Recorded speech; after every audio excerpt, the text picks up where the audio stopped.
Well, hello, hello. Hello, hello. We have, can't believe we have reached the season finale of The, season one. the finale, our final episode for this season. How exciting. I can't believe we're here either. It's been an epic journey. Yes, it has. And 35 episodes. 35 episodes. Who would have thunk? But anyway, here we are. Old pros at this sort of thing now, Jason. I know. Uh, Absolutely.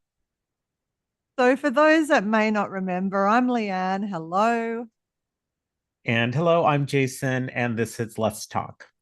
And as usual, this is a space where no topic is off limits. We cover things from well being to resilience, leadership, money, mindset, relationships. And today's special episode is all around pride. Absolutely. And as always, here at Let's Talk, we bring different perspectives, those real life stories, and honest conversations because the things we don't talk about that often end up being the things that actually matter most to talk about. And our goal is simple it really is to spark new ideas, to shift mindsets, and give you practical tools that you can use in your leadership, but more importantly, in your whole life. Absolutely. And today, if you're tuning in for some inspiration, growth, or just a fresh perspective, let's talk. Let's talk. So, welcome back to Let's Talk.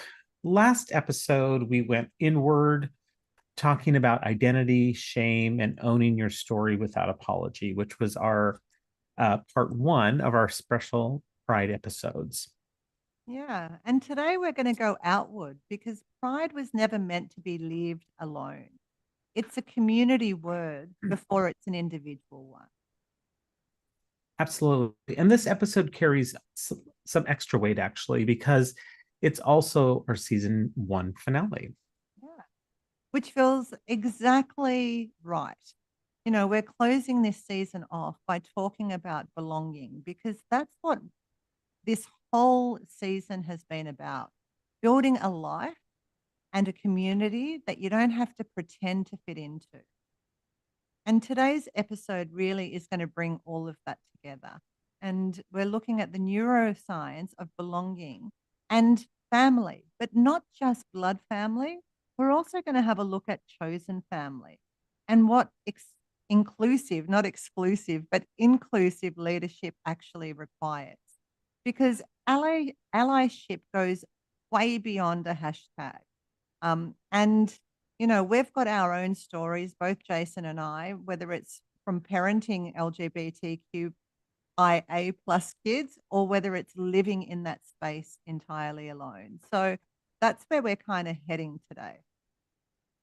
And if we think about our last episode, we talked about pride within, the relationship with yourself first. But pride doesn't stay healthy in isolation. And actually, humans don't stay healthy in isolation. We need community.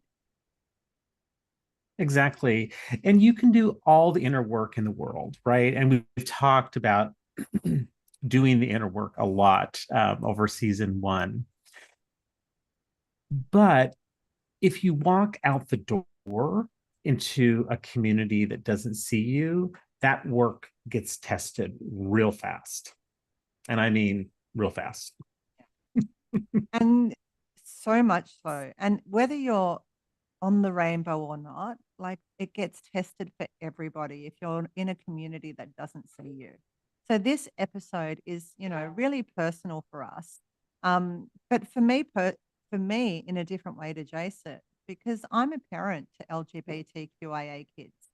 And I've learned an enormous amount about belonging from standing beside them, and walking the journey alongside them, and not always an easy journey either, I might say. For me as the observer, but also for them as the walkers, right?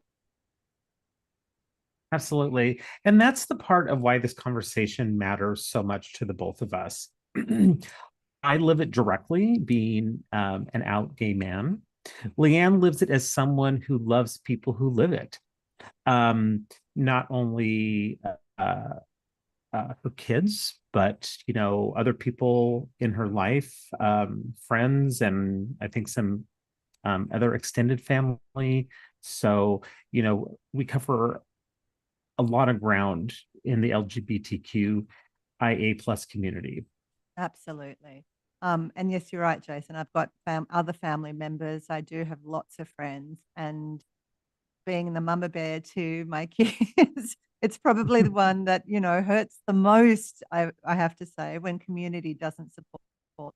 And Pride became a movement, let's face it, not just for the parade and the parties, but it was really because it's always been about people marching together literally and metaphorically, right? So Pride is super important, and I've seen on Facebook many things these days around why do we have to have a march and a celebration and blah blah blah, but that's not where it started. It started as a protest and as a right to belong, and I think we can't forget the origins. Yeah, absolutely. And, one would think, right, that we're way beyond that, right? And that we've achieved that in 2026. But we have so much work to still do, and protests to have, and marches to have, and celebrations to celebrate. So, with that, today we're asking a much bigger question. And that question is, what does it take to build the spaces, families, workplaces, where people don't have to choose between belonging and actually being themselves authentically?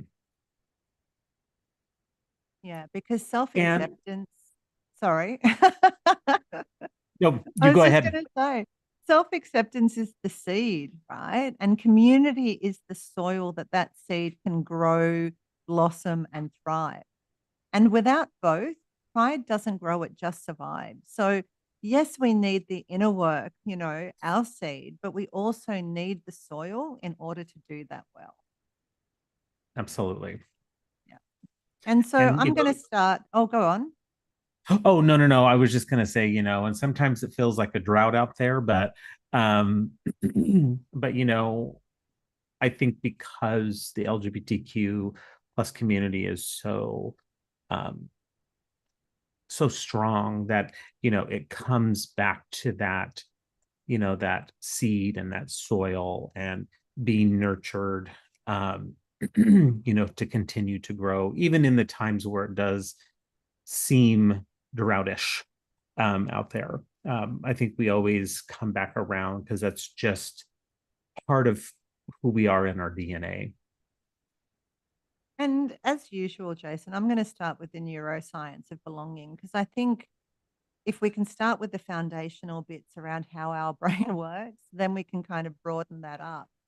So let's bring the brain science to the conversation because belonging is not just a nice feeling, it is a biological need that we all have. And the brain calms down in safe community. So when people feel seen, accepted, and safe, that threat response in their nervous system settles down. And this frees up their cognitive and emotional resources for the things that are important, like creativity, connection, and resilience. And if we're in that flight, fight, freeze response, we don't have access to our cognitive functions to be able to navigate those spaces well. Absolutely. And to continue on with that, is that belonging isn't just a soft outcome, it's a performance and well being outcome, actually.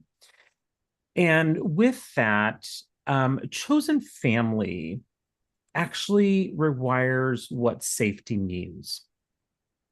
So let me talk a little bit about that. So, for many in the LGBTQIA plus community, biological family doesn't always provide safety or acceptance. And I would say probably the majority of over time that has been the case.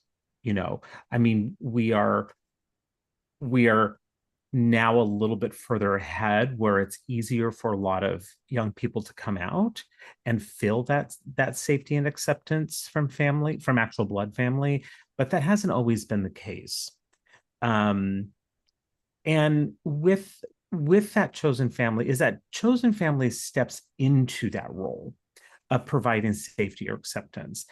And what happens is that the brain forms the same attachment bonds it would with actual blood relatives, And which I is know actually really cool to think about. it is really cool to think about. And thankfully that happens. You know, I often say to people, you may not get the love, the safety, the security that you need from your blood family, but that doesn't mean that the chosen family's bonds aren't as important. You know, they really are. And as a parent, this point matters to me enormously because I never want my kids to feel that they need a chosen family because their biological one has let them down.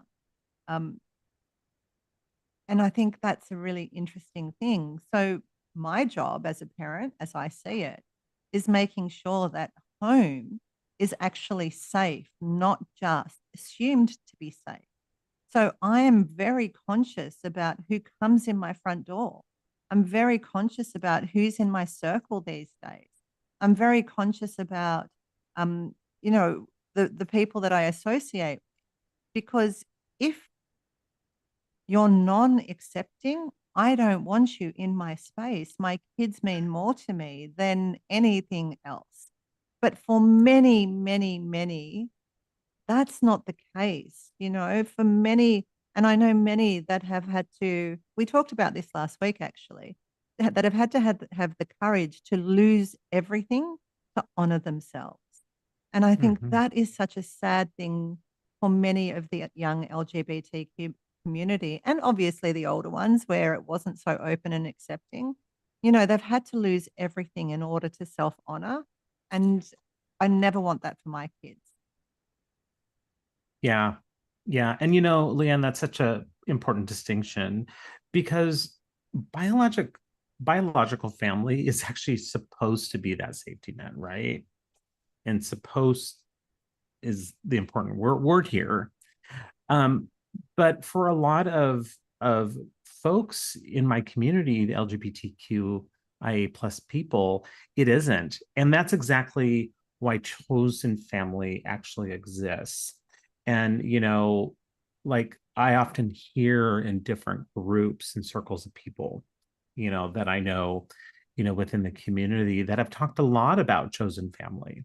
Yeah. Um, or, it's just like, well, my biological family has come a little bit into the acceptance realm, but not fully there. And, and that's usually for a lot of different reasons, right? Religion, usually is a big one. Yeah. Cultural Um, differences.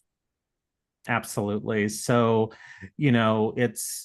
it's so nice to see that a lot of the younger generation that's coming out and who even feel comfortable to come out like in high school, um, actually have more of that safety net from the biological family.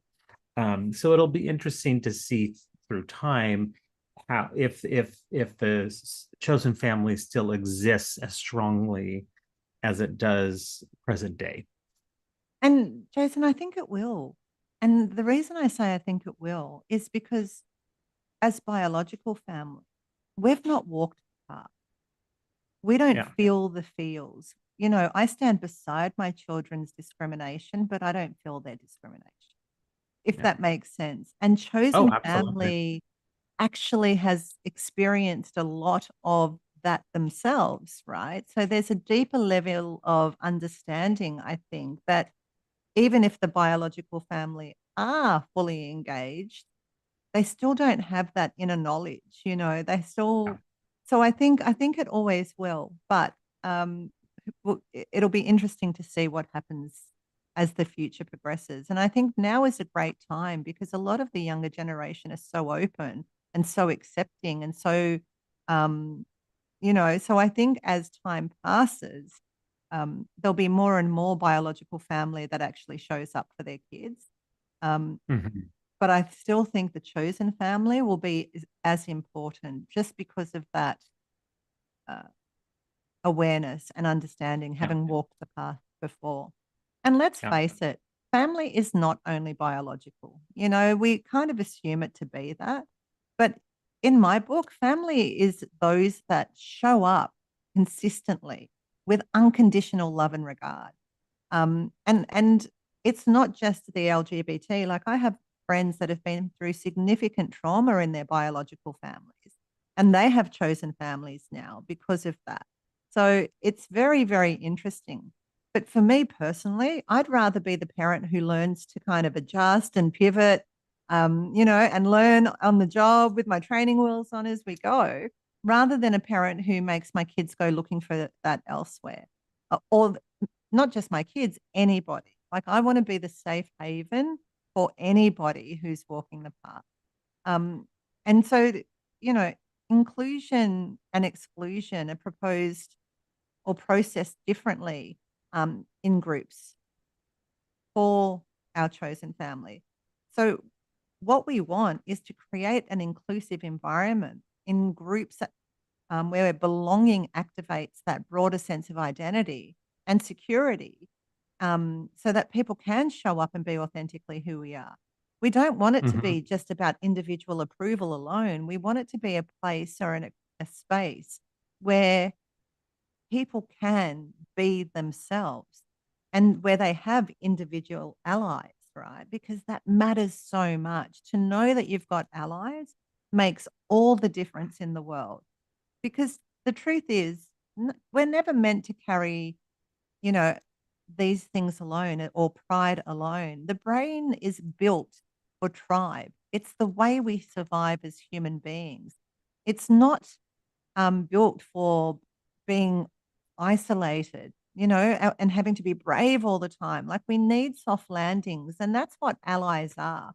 So whether it's biological or whether it's chosen, we as individuals have to create that space for people where they know that they've got allies and that they are safe. Absolutely. And I think, as you were talking, what it made me think about as you were talking a little bit earlier about, the chosen family that you feel it will still be there. And with what you just said, I think, yes, it will be. And also, it'll be more, I think, of almost a 360 circle of support that folks in my community will have versus like some have that and a lot have the one-sided, right? Or one-sided and a fourth, or whatever the percent makeup is. So I think it'll actually be more of uh, a Like a full holistic, 360. yeah. Yes, a holistic, thank you. I could see the um hands. like I'm holistic uh level of support and friendship and family and all that. And so and I definitely think I will see it in much more full circle, and you too, in our lifetimes. um Definitely. yeah. And I've already seen it come a long way. Like, I remember Mm-hmm. I did my first Mardi Gras parade walk in support of others, probably in my early 20s. So, I'm talking 30 years ago. And I have seen so much change over that 30-year period, so much more inclusion, acceptance, um, warmth, allies. Like I've seen a lot shift over that time. And it feels like almost recently taken a step or two back because of stuff that's being projected in the media. Let's not talk about politics, but you can see that there's been a lot of talk specifically at the moment, not so much about the LG, like it's more around the transgender issue at the Mm-hmm. moment. They seem to be the brunt of most of the negative media propaganda that's out there. But I think that will also come to part, that will continue moving forward. So it feels like we've taken, we've moved 100 steps forward and maybe taken 5 steps back. But I still think Yeah. the momentum is going forward. And I think as allies, we all need to have a voice and actually say and speak up, not just hope that other people will, but actually use our voice as well. Absolutely. Absolutely. And with that, Leanne, I mean, I think it's also a great time, since we've talked about, chosen family and the neuroscience behind that, you know, and the allyship. Excuse me. I have a frog in my throat. Um, and, and I know we're going to talk more about allyship, right? But I want to take us a little bit on the flip side, on the business side of things, right? Yeah. What actually inclusive leadership actually requires. Because we spend more of our day at work, whether that's in an office, hybrid, from home, whatever the makeup is, than we do a lot of times they're actually our biological family or our chosen families. So our leaders and organizations actually make up a huge part of the number of hours within a day and where we spend it, right? So having that inclusive leadership is um, is so important, and what it actually requires to be an inclusive leader. So I want to get practical here for a moment. And with that, a lot of leaders say that they actually value inclusion, right?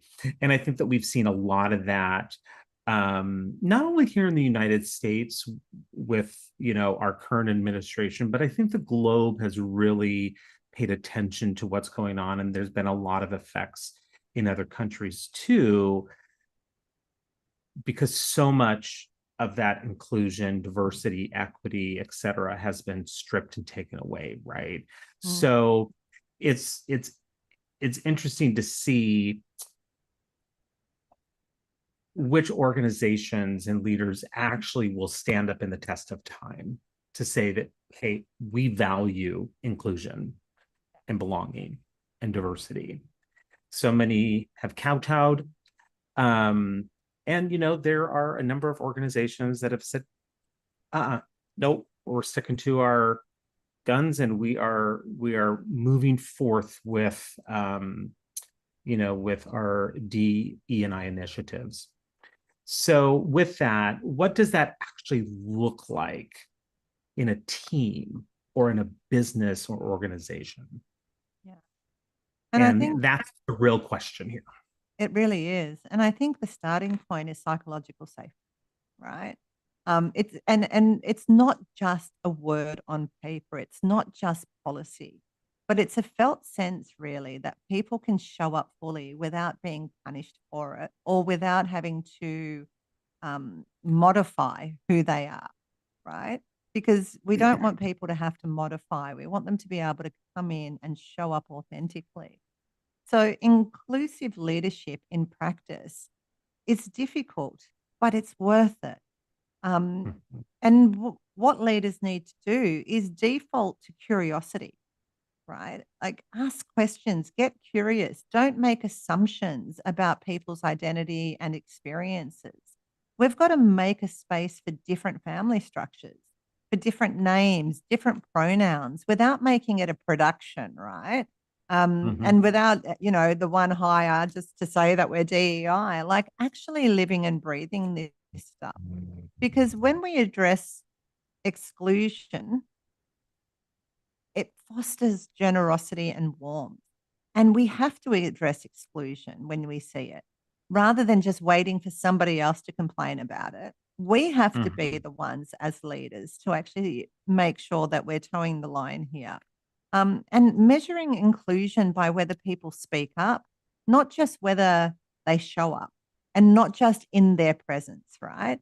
Like, I want to know that people have got my back, even if I'm not in the room. And I think that's what real psychological safety is. It's not just in the moment, it's always knowing that somebody's got my back and that I'm safe, even if I'm not there.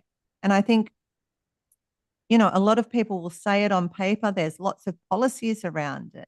But are you actually using your voice when it counts and when it matters? Yeah. And exactly, and that one that you talked about, whether on the subject of measuring inclusion, right? Whether people speak up, not just whether they show up. And that's a huge one because, people think, oh, if I show up, that's enough. And yes, attendance is appreciated, but if you don't use your voice, it's not full inclusion. No. But when you show up and you use your voice, that is true inclusion. Yeah. Exactly, Jason. And it really links straight back to what we've taught all season, right? Um, about having boundaries in action, right? Yeah. About managing your energy and because it takes courage to do these things, to stand up and use your voice. But a truly inclusive leader applies those principles to the people around them, not just for themselves. They'll set boundaries for their team. They will have their teams back. They will do what's right for their team, whether the team's in the room or not.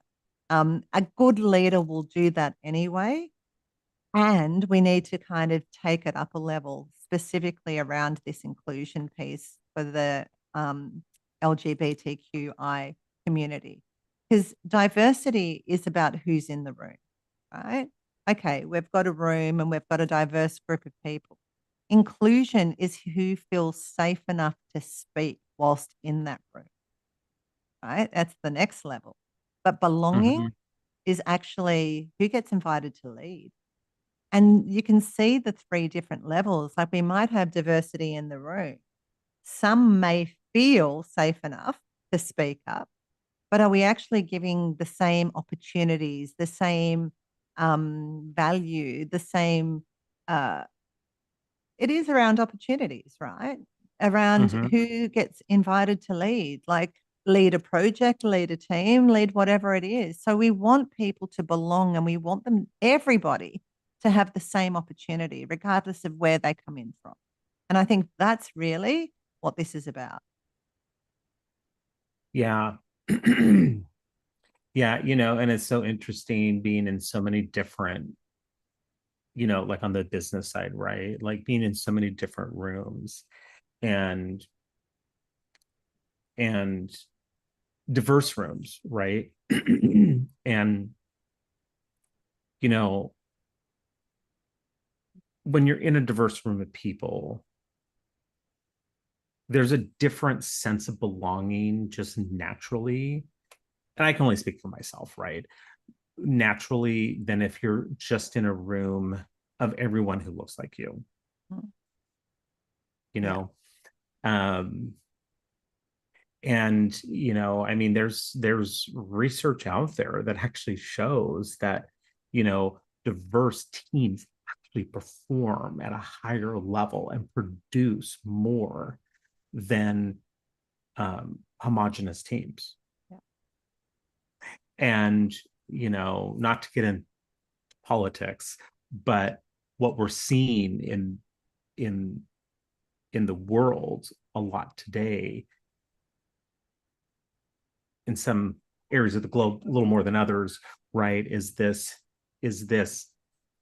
um what's the word I'm looking for? It's like this fear of having a diverse group together.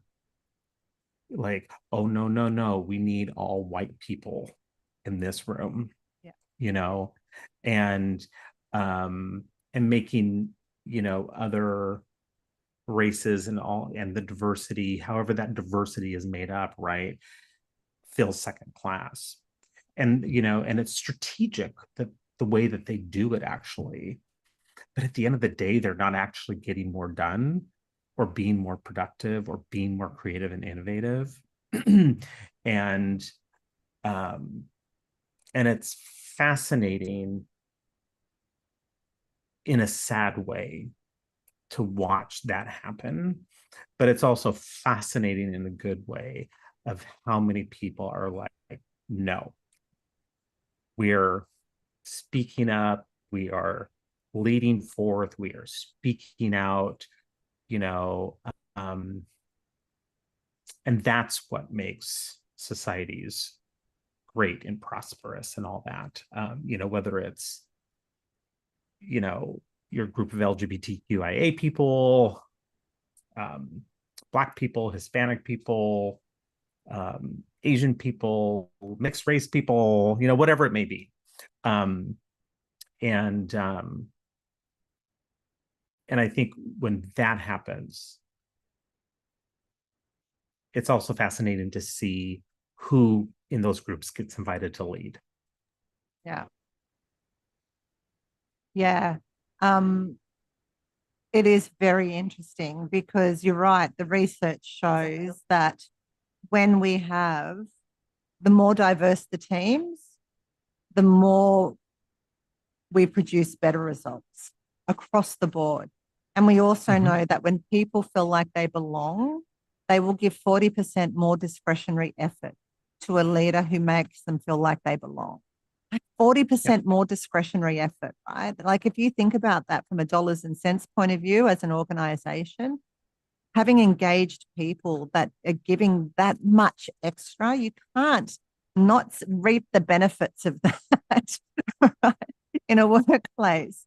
So, you know, it fascinates me that that a lot of people think that sameness is actually the great thing. It's not. It's the differences that actually make us smarter.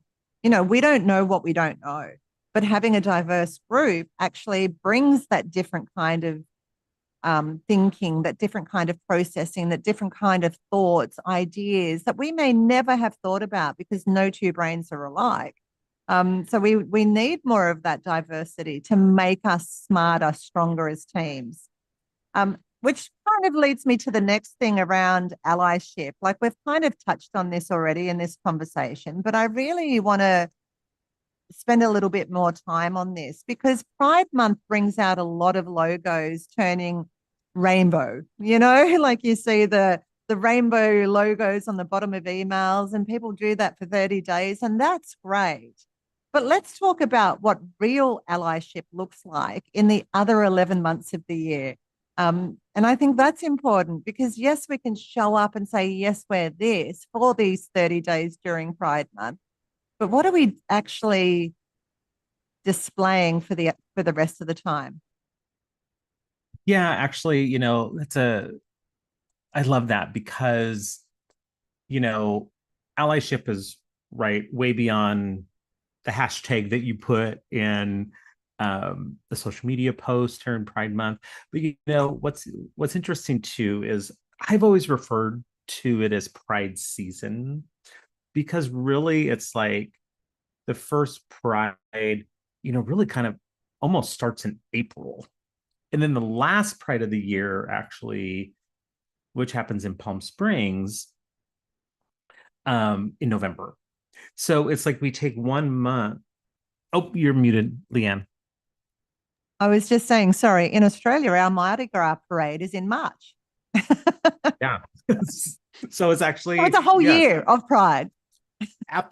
absolutely. So, I mean, I love that we have a dedicated month to really, um, you know, do some extra showcases and all that. But it's really a year-long event, and there's not event, but celebration, and there's so many different Pride festivals to go to and ways to incorporate Pride into, your businesses and conversations and all that. So, the question that I want to ask you, Leanne, and put out there is that, when we talk about allyship, what does that actually look like for you as a parent, right, of rainbow kids, and also the plethora of friends and some extended family that you have look like you on the day to day?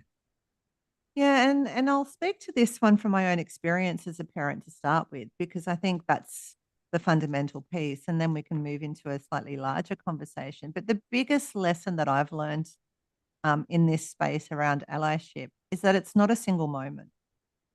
You know, it's an ongoing practice. Um, and I didn't always get it right. You know, even though I'm open and I'm, fully 100% accepting, we get things wrong early on. You know, I got pronouns wrong. I even got, the he, because I have a trans child that I would sometimes call by their dead name, their old name. And still, sometimes it comes up because we're creatures of habit, right? So we do get things wrong sometimes. And I had language that I needed to update. I had assumptions that I had to unlearn. I grieved, even though I was open to the loss of one child, and the life that I thought that was going to look like, and had to kind of create new neural pathways around what's possible. So being a good ally actually means staying teachable. Right? Like, it's not a one and done. And I found it's really interesting because although I've always been accepting, I didn't expect the grief. I really didn't. It kind of sent me for a six. And the grief wasn't that I was of anything particular. It was more just my assumptions of the life that my child would have that was no longer going to be there, and had to create new assumptions or new kind of things.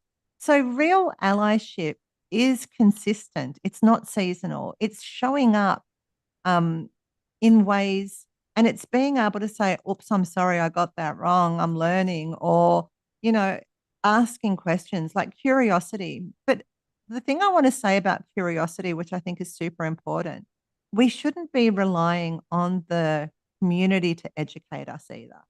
That was something that was taught to me, that it's not up to my child or not up to my family or not up to my friends to actually educate me on the whole um, idea of the LGBT challenges. It was for me to research on my own, for me to find the education for myself. It's not their job to necessarily educate us. So, if we're thinking about it from this perspective, allyship is sourcing education. It's learning on the job of being an ally. It's showing up in hiring decisions, making sure that everyone gets equal opportunity. It's everyday language around that we use, right?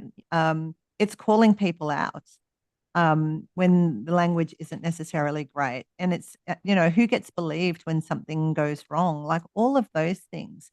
It doesn't disappear once the rainbow branding does. It's got to be consistent over time. And Jason, over the last few years, I've tried online dating. I've tried a whole lot of different things.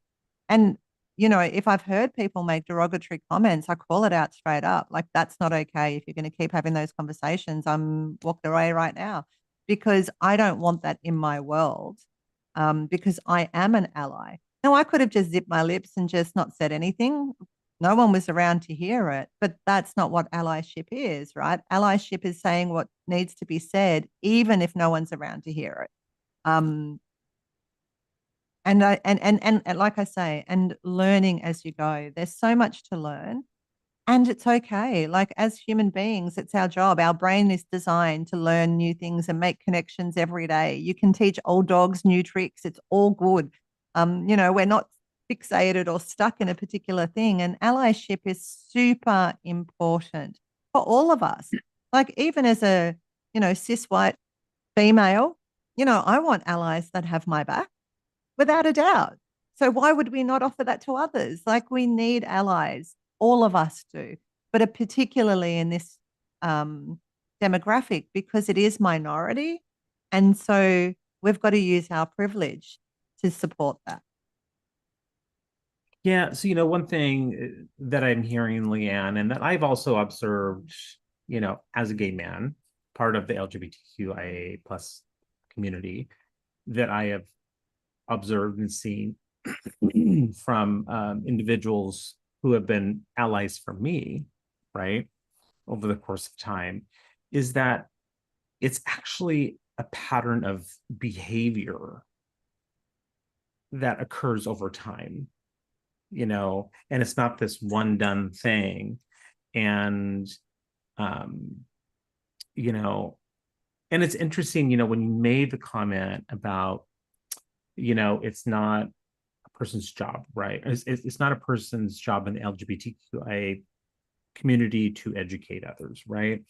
And I agree with it, and I have an and so to that as well.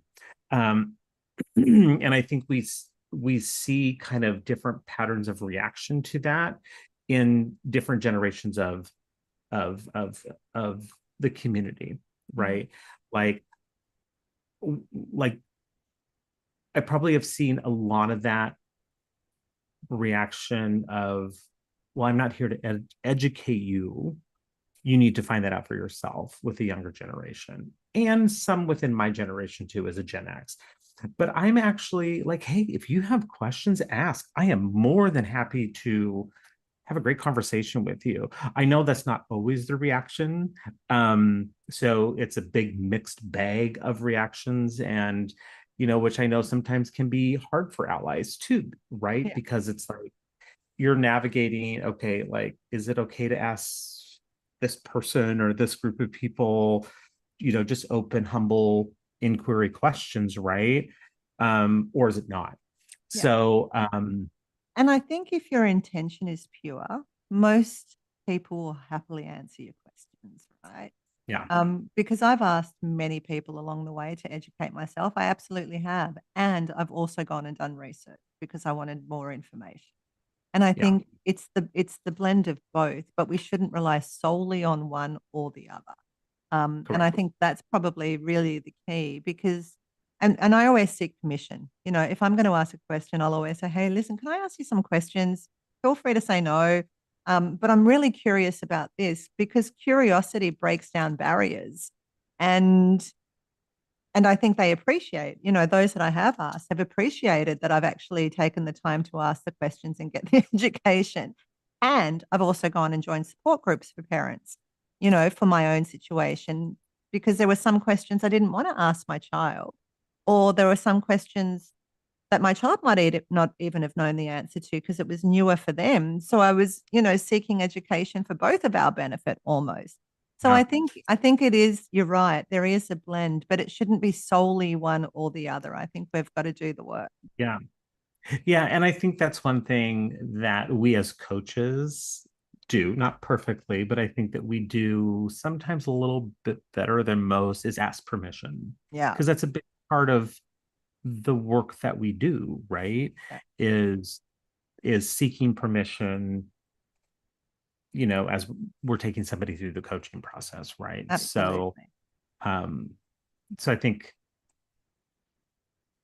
if I could offer a tip for our listeners, who aren't who aren't coaches, is that seeking permission can be very powerful. Yeah. In any Um, conversation. yeah, Yeah. absolutely, because it softens it. Oh, okay, like they're actually having enough respect for me, whatever the conversation is, to say, hey, is it okay to blank? It Yeah. lowers the resistance for sure. Yeah. Yeah. Yeah. Um, so anything you'd like to um anything else you'd like to add on the Yeah. allyship, or any like additional questions that you'd like to put out there, Leanne, for folks Yeah. who are listening to kind of think about? Listen, there's so much information out there. And I suppose the thing I really want to say is that allyship isn't a feeling, it's a pattern of behavior over time. And whether you're a parent, whether you're a friend, whether you're a leader in an organization, we need to show up with those small daily choices consistently. Defending people who are in the room or not, correcting people firmly but gently if we need to, and doing that your own learning instead of putting that weight on other people. Because there are three honest questions for allies. The first one is, do I speak up for them when they're not in the room? Right? Or do I only Mhm. do it when they are in the room? Like, really get clear on that. Because if you're only doing it when they're in the room, then you need to do some more work. Let's face it, right? We need to do the work. The second question that I think we should ask is, have I done enough learning myself? And also asking those in the LGBT community, but have I actually gone out and done enough research myself to educate myself on all of this? I was having a conversation with a lady this week around a whole conversation around the LGBT community. And, I was able to share some resources with her that I had found on autopsies that were being done on brains that actually clarify that transgender people have the same the brain structure as those that they identify with, not what they were born as. So their physical brain structure is different. And I found that completely fascinating, but I wouldn't have found that if I hadn't gone out searching for it. And then I was able to share that with others. So, do the work, find your education. Am I making room? The other question is, am I making room for others to lead if I'm a leader, or just making room for myself to look? And that one is a bit of a sucker punch to the gut, right? Because oftentimes we do things to look good, but are we actually doing it for the right reasons? And I really want us to answer that question, because sometimes when we do things just to look good, it's not for the right reasons. But if we're doing it for the right reasons, we'll always look. And I think that's the key at the end of the day. And I really do think that third one matters most, especially in leadership, in coaching circles, and honestly in parenting too, because real allyship means stepping back. It means listening more than I speak. It means asking questions. It means letting those around me tell their own stories rather than me telling it for them, especially around my kids. Like, it's easy for me to tell their story for them.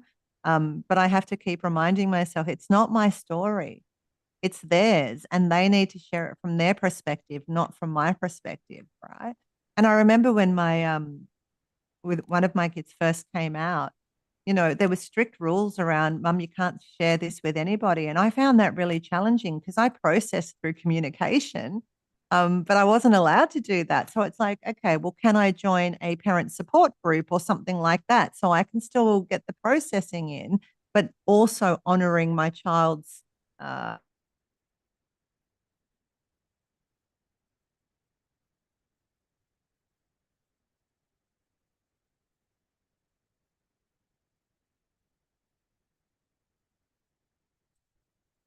Yeah, I think Leanne has frozen here.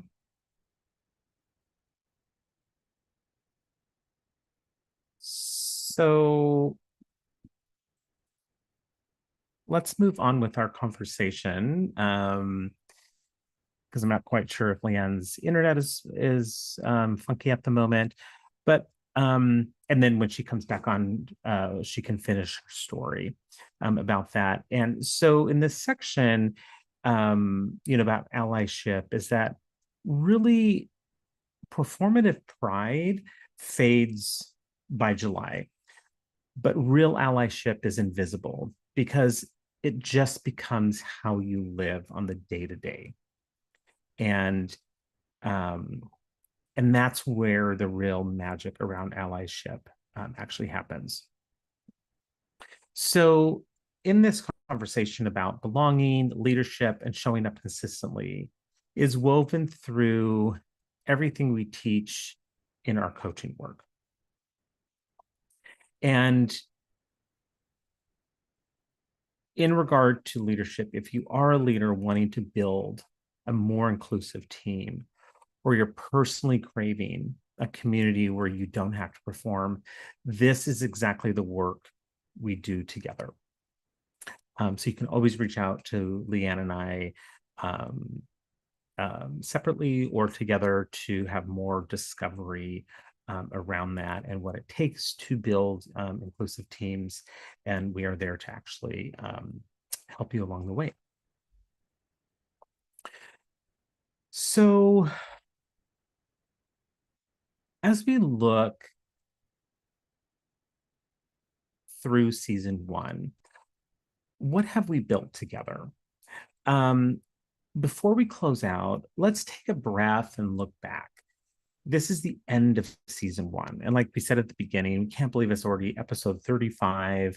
And, starting last October, and now it's the 1st of July here in the United States and the 2nd of July there in Sydney, Australia. So let's take a look back a little bit through season one. So we started the season in series one by understanding our lives through our well-being episodes, taking you through all the different facets of well-being and giving you lots of tips, tricks, and tools for your toolbox to help you live a more well-rounded life of well-being. And we thankfully had some great guest speakers during series one. Then we went into the brain, understanding why we do what we do, the neuroscience of being human. Then this last series, in series three, we got practical about intentional living, the art of intentional living. Also talked a lot about clarity, values, boundaries, and systems, and building those systems to help you support that life that you want to live in its intentionality. And now, as we close with the thing underneath all of it, pride, being proud of who you are. I'm going to say that again, being proud of who you are and building a life and a community that reflects it. Whether that's through your chosen family, whether that's through your biological family, whether that's through your allies, or a combination of all three. I mean, there's no perfect formula, and that is the beauty and the art of being human, right? But building that life and community that reflects a being proud of who you are and living unapologetically. So the thread that comes across this whole season is that awareness is the starting key, not the finish line. You got to have awareness before you can go deeper, before you can understand the neuroscience of being human.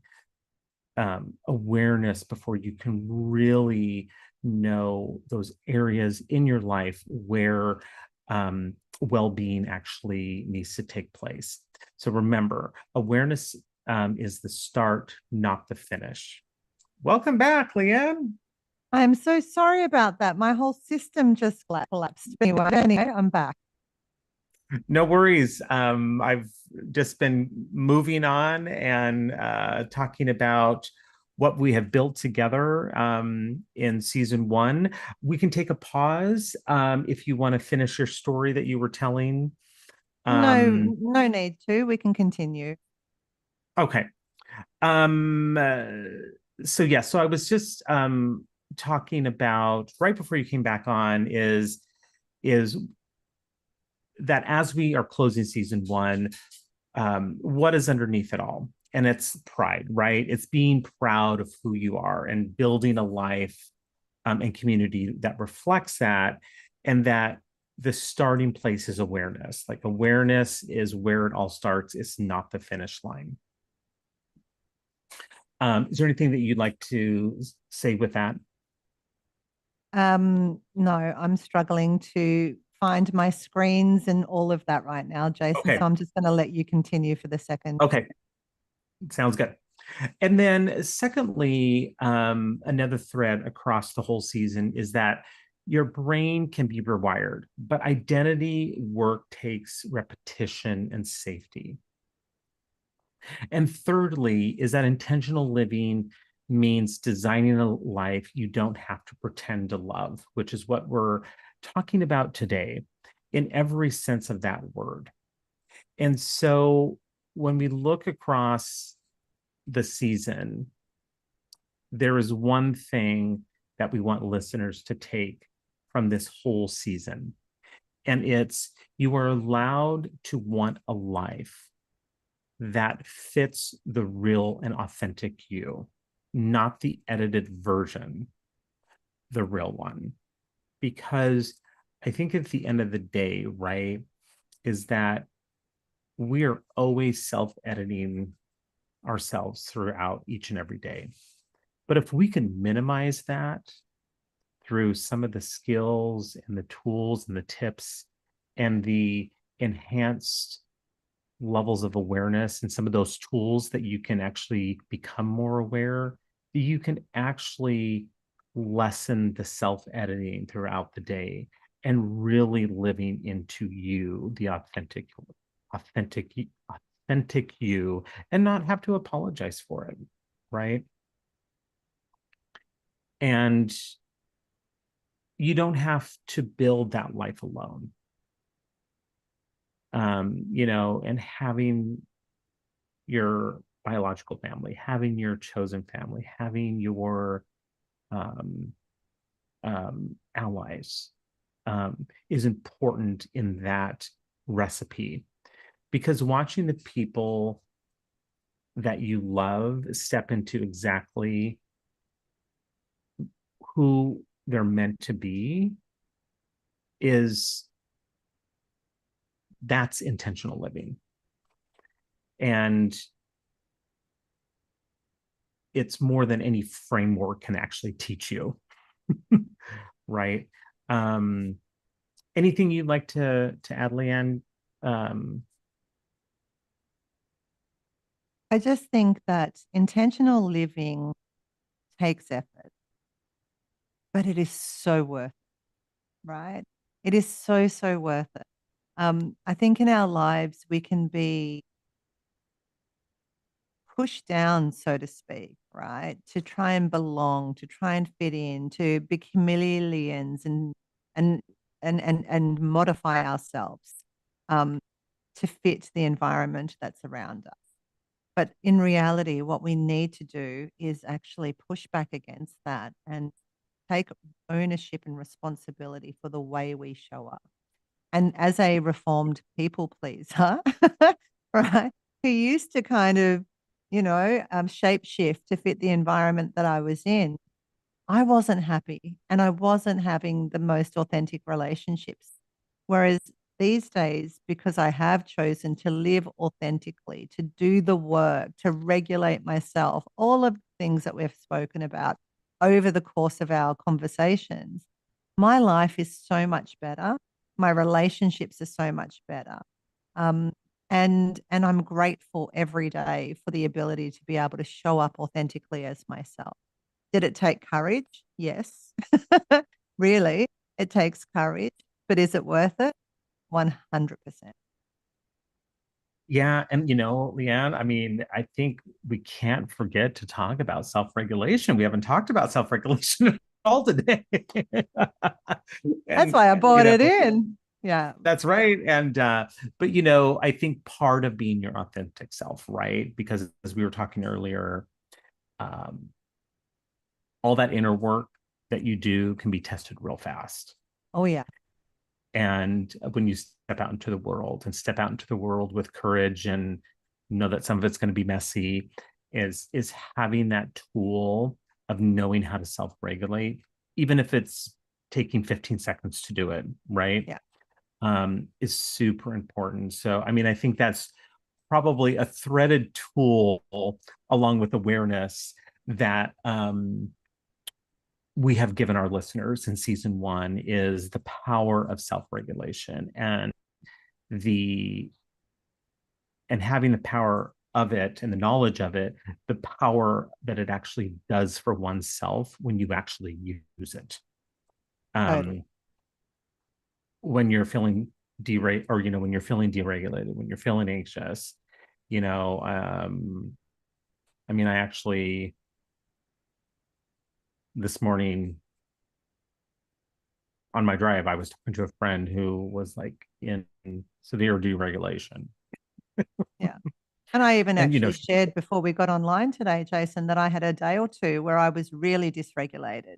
And I tried, I did all the things. I went for a walk, I did the breathing, I did the meditating, I did the gratitude, I did the whole lot. And I was still feeling this sense of agitation or anxiety. But eventually it passed. And I think it's because I was able to do all of those things rather than just get stuck in it for days and days, which is, Yeah. what we can do. So it's not a magic thing that's going to change it all instantaneous, even for those that practice it regularly. But the more we practice, the better we become, and um, and the quicker it works. It's building the Yeah, muscle. absolutely. Absolutely. And, you know, and that's where, for me as like a coach and, just becoming confident in different areas of my life where I was actually able to remind my friend this morning to say, hey, did you take a moment to self-regulate?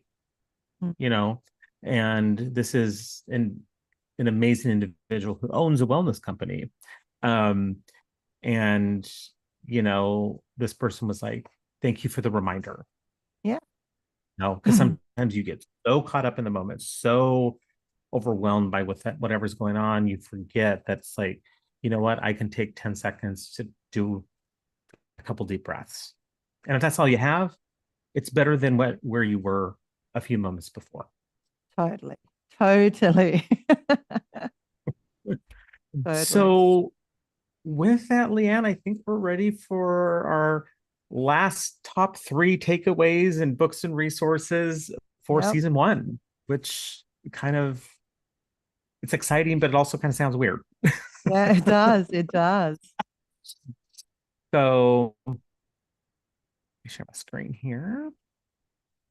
So just giving some shout out. And I think this is a great time actually too, because we haven't really gave a good proper shout out actually to the amazing individual and man who actually does all of our weekly graphic design, who is my partner, my husband, Vic Chen, who, you know, has said, sure, I would love to like help you guys out and help you with your branding. And, so all the backgrounds you see, all the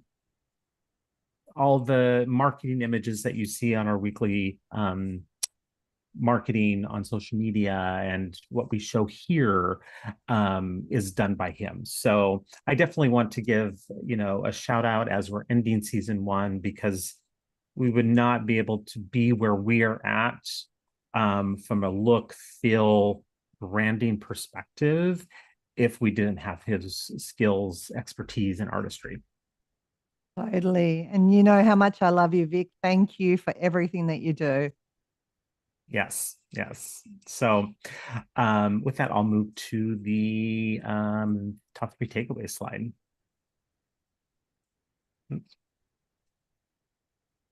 Okay, so our top three tips from our Built to be Proud conversation today is that number one, that belonging is a biological need, like Leanne was talking about earlier in our episode, and that it's a biological need, not a soft preference. And community helps to regulate the nervous system in a way self-acceptance alone cannot. So know that community, however that is for you, actually is vitally important from a psychosocial belonging perspective. Our second takeaway is that inclusive leadership is measured by who feels safe enough to speak, not just who is present in the room, but who actually has that courage to speak up. And third is real allyship. Thank you, Leanne. Is consistent and often invisible. It shows up every month, not just during Pride Month. And anything like that you'd like to add to any of these three? Just that allyship, be it, do it, be a safe landing for anybody, right? Allyship is the most important thing. And as I said earlier, I don't know how far I got, but we all require allies. every human being requires, knowing that somebody's got your back, that they're in the corner with you, right? So be that for everybody else. It's probably the most beautiful gift that you can give somebody is to be the ally, whether they're in the room or not. And I think that I just wanted to double click on that one because to me, it's the most important thing that we all require. Yeah. And I'll give it Or- over to you. Thank you. So the first book, as always, books and resources. So what we've got here is Beyond the Gender Binary by Alok Vlad Menon. And this is a short example and exploration of gender identity and the freedom that comes from rejecting binary expectations. And it really fits because it's a accessible entry point into identity and belonging. It's for conversations for people to have. So life is not just a particular way. There's so many variations and it's such a spectrum, so educate yourself with that. The next one is The Book of Pride by Mason Funk. And this is really those histories and stories from the elders in the LGBTQ plus community, around activists and who have built the movements and the communities that Pride stands on today. So it's a really good historical view, not just theory. So I'd recommend that one. And the last one here is Belonging by Toko Pa Turner. And this is an exploration of what it truly means to belong to ourselves, to a community, and to the wider world, right? A sense of kind of that homecoming. And it really bridges the inner work of what we covered last week and the community focus of this week's episode. So it really kind of ties in nicely with both. So again, highly recommend the book. And then we've got a couple of TED Talks here, and one is How to Be a Better Ally. And it's a really practical, actionable allyship guidance program that fits perfectly with what we've covered today. And The Danger of Silence. And again, a powerful companion piece on why speaking up in allyship and in identity actually matters. So really good things to watch to really give you the foundation pieces of what allyship is and having the courage to speak up about the injustices that you see anywhere. Awesome. And definitely some good books to put on my list even. And I believe, Leanne, that those are both available in hard copy and Audible to your I knowledge. believe they are, yes. Yes. Okay. Yeah. And like Leanne said, we will put those in our channel as always for you to access when the time is right for you. All right. Season 2. Series 1 is coming soon. We will be taking the rest of July and August off for some rest, relaxation, strategy planning, all those goodies, right? And to also give you some time if you haven't been able to watch all of our episodes, or if you need to start at the very beginning, here's some time for the gift of time for you to really thumb through season 1 and really become present with everything that we talked about over our 35 episodes. And we will be coming back to you with season 2, series 1 in September. The exact date will be released over the next couple months. And always, we will be broadcasting live once we launch into season 2 from Los Angeles and California and Sydney, Australia. Anything you'd like to say, Leanne? No, I'm just looking forward to what's coming. Watch this space. Wonderful. Okay. So with that, I think we're ready to close out. Yeah. So I'd just like to say a big thank you, to all of you that have walked with us through every series of our Let's Talk, whether you've watched one or all 35. You thank you for understanding our lives, understanding our brains, learning to live with real intention. Because when we show up better, when we know better, we do better and we show up better for others. So I just wanted to say a big thank you from the bottom of my heart to all of our listeners for showing up and doing the work so you can become the most authentic human that you can possibly be. Absolutely. And, I think one thing that I'd like to leave with our listeners, for anybody who's out there who, has a creative idea and a project that they want to do, whether it's something solo or something with a collaborator, just know you can do it. Leanne and I started Let's Talk off with a simple, how can we do something together, right? Last summer, actually, I think about this time, actually, last Yeah. summer. And, we scheduled a meeting and, it just bloomed and morphed and fruitioned from there. And so, we do it weekly into way different parts of the globe. So just know that if you're out there and you have a project that you want to get started, whether, like I said, a solo or collaboration, do it. Just do it. Just do it. Everything starts from a idea, and it can be messy, and that's okay. So just a challenge, to put out there that, make sure you get your ideas and your gifts out there. Because if they're sitting on a shelf, they're not doing anybody any good. So just a word of encouragement, and to leave our listeners with a last question. And that is, what's one community or space where you can show up a little more fully this month?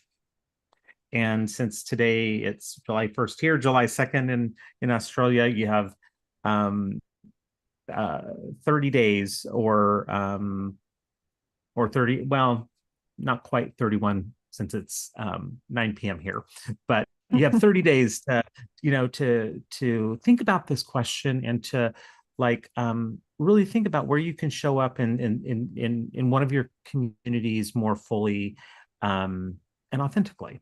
So that's the question I'd like to leave our listeners with. Good and question. Yeah, let's move to our finale. So yes. So as always, thank you for joining us for today's conversation and for this entire season 1 of 3 series and 2 special Pride episodes on Built to Be Proud, on designing a life that you don't have to pretend to love. So we hope that this has sparked something new, a new insight, a fresh perspective, or even just a new question worth exploring, or asking yourself, how can I be a better ally going forward? Absolutely. And as always here at Let's Talk, our mission is simple, is to have the conversations that actually matter and to remind you that you don't have to figure out all of this thing called life and its triumphs and complexities alone. Leanne and I at Let's Talk are here to have those conversations beside you and to give you some tools and nuggets to put in your tool belt or toolbox to help make life a little easier as you move powerfully through it. So, as usual, if you've enjoyed today's episode, please subscribe, share it with a friend, and keep the conversation going with us. Because when we talk, we really talk. And anything is possible. So let's talk. With real conversations and limitless possibilities. Thank you so much, everybody. Goodbye. See you in September.